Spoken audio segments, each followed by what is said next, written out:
இன்றைக்கான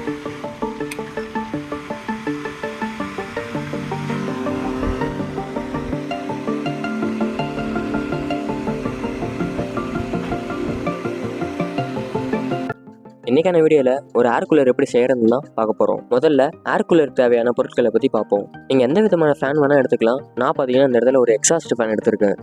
அடுத்ததான் air cooler பாடி. நான் ஏர் கூலர் பாடிக்கு ஒரு ஏர் கூலர் லுக்கு வரணுங்கிறதுக்காக ஒரு டஸ்ட்பின் எடுத்திருக்கேன். அடுத்தது ஒரு சின்ன சைஸான வாட்டர் பம்ப், அதுக்கு தகுந்த மாதிரி ஒரு 2 மீட்டரில் ஒரு டியூப். அடுத்ததாக பார்த்தீங்கன்னா இந்த ஏர் கூலரில் ஒரு முக்கியமான விஷயம், அதாவது கூலிங் பேட். இப்போ வாங்க நம்ம செய்ய ஆரம்பிக்கலாம். இந்த டஸ்ட்பினில் மொத்தம் 4 பக்கம் இருக்குது. இந்த 4 பக்கத்தில் நம்ம 3 பக்கம் கூலிங் பேடை வைக்க போகிறோம், ஒரே ஒரு பக்கம் ஃபேன் வைக்க போகிறோம். இப்போ நான் காமிக்கிற இந்த பக்கத்தில் தான் ஃபேன் வைக்க போகிறோம். மீதி இருக்க 1, 2, 3 இந்த 3 பக்கத்தில் கூலிங் பேட் வரப்போகுது. இந்த கூலிங் பேடை நம்ம ஹனிக்கும் கூலிங் பேட்னு சொல்லுவோம். நீங்கள் பழைய ஏர் கூலரில் பார்த்துருப்பீங்க, பில்லு மாதிரியான ஒரு கூலிங் பேட் இருக்கும். ஆனால் அதை கம்பேர் பண்ணும்போது இதுதான் ரொம்ப நல்லா காற்று இழுத்து தரும். இந்த இடத்துல நம்ம வாங்கின எக்ஸாஸ்ட் ஃபேனை ஃபிக்ஸ் பண்ண போகிறோம். அந்த இடத்த கட் பண்ணுறதுக்கு முன்னாடி அதுக்கான கரெக்டான அளவை எடுத்துக்கலாம். ஃபேனோட கரெக்டான அளவை எடுக்கிறதுக்காக ஃபேனில் இருக்க முன்னாடி இருக்க கிரில்லை மட்டும் நான் எடுத்து அளவு எடுக்கிறேன். இப்போ கரெக்டாக நட்டு போடுறதுக்கு அந்த 4 பாயிண்ட்டையும் மார்க் பண்ணிக்கலாம்.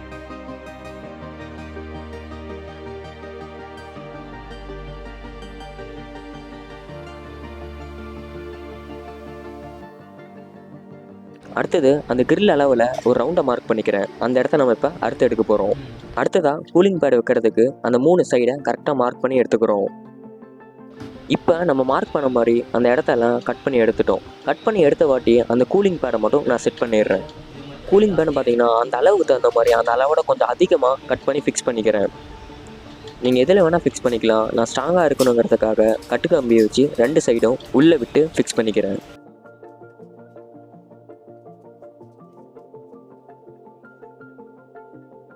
இப்போ பார்த்தீங்கன்னா நம்ம நினச்ச மாதிரி எல்லா சைடும் செட் பண்ணியாச்சு.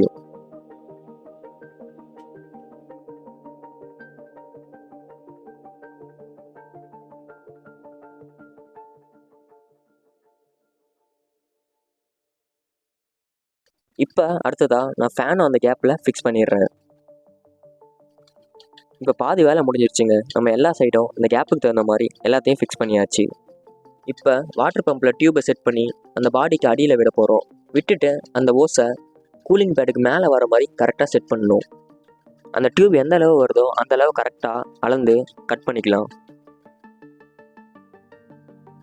இப்போ அந்த டியூப்பில் அந்த கூலிங் பேடுக்கு மேலே இருக்குது பார்த்தீங்கன்னா, அந்த மேலே வர இடத்துல மட்டும் கரெக்டாக மார்க் பண்ணி சின்ன சின்ன ஓட்டையாக போட்டுக்கலாம்.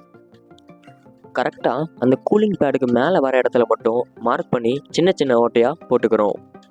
அப்போ தான் நம்ம வாட்டர் பம்ப் ஆன் பண்ணும்போது தண்ணி மெதுவாக அந்த கூலிங் பேட் மேலே படும்.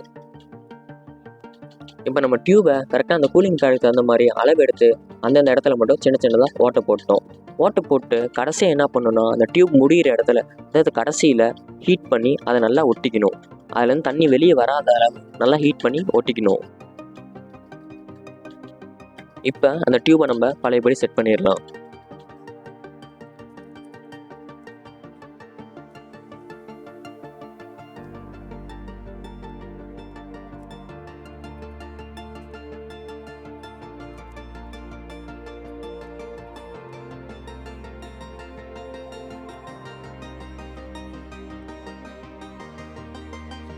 அந்த டியூப் ஆடாமல் இருக்க நம்ம அந்த டேக்கை வச்சு டைட்டாக போட்டுக்கலாம். இதே மாதிரி அந்த டியூப் இருக்கிற 3 பக்கமும் டேக்கை வச்சு போட்டுக்கலாம். அப்புறம் முக்கியமான விஷயம், நம்ம மோட்டர் மேலே தண்ணி படக்கூடாது. அதுக்கு தகுந்த மாதிரியும் அந்த டியூபை கரெக்டாக வைக்கணும்.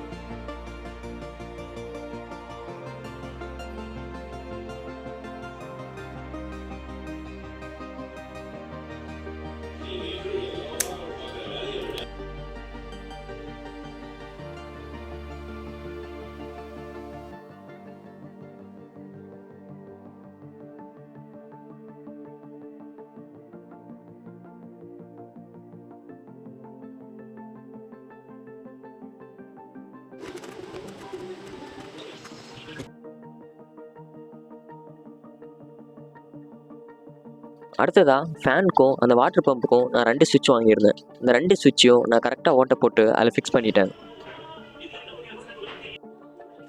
வாங்க இப்போ சுவிட்சை கனெக்ட் பண்ணலாம்.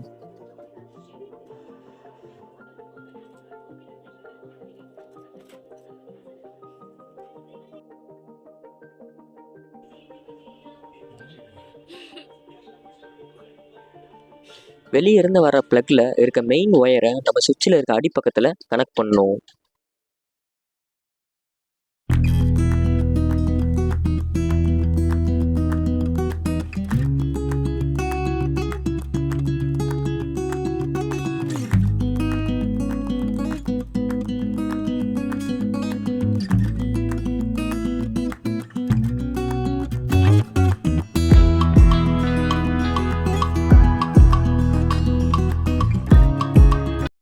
அடுத்ததாக ஃபேன் ஒயரையும் வாட்டர் பம்ப் ஒயரையும் எடுத்துக்கிறேன். அதில் வர 2 எர்த் ஒயரை, அதாவது அந்த கருப்பு கலரில் இருக்க ஒயரை ஜாயின் பண்ணிக்கிறேன். மூணாவதாக அந்த ப்ளக்கில் இருந்து வர கருப்பு ஒயரையும் ஜாயின் பண்ணிக்கிறேன். ஜாயின் பண்ணிவிட்டு அதில் டேப் அடிச்சுக்கலாம்.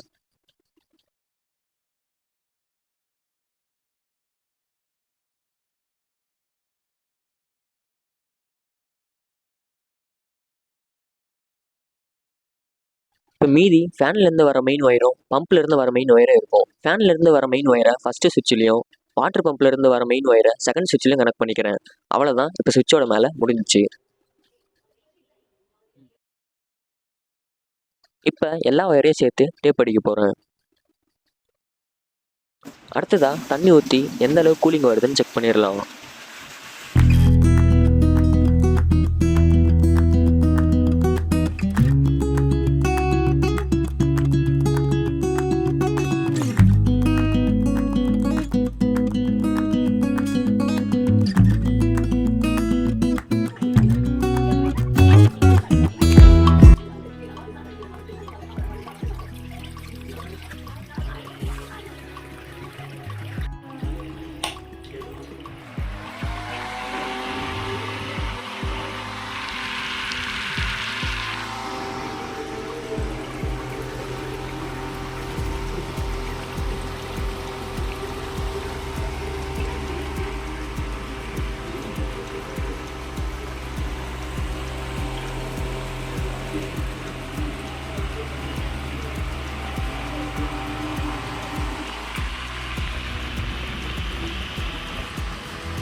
ஆனால் நான் கூட இந்த அளவு ஒரு ரிசல்ட்டை எதிர்பார்க்கல.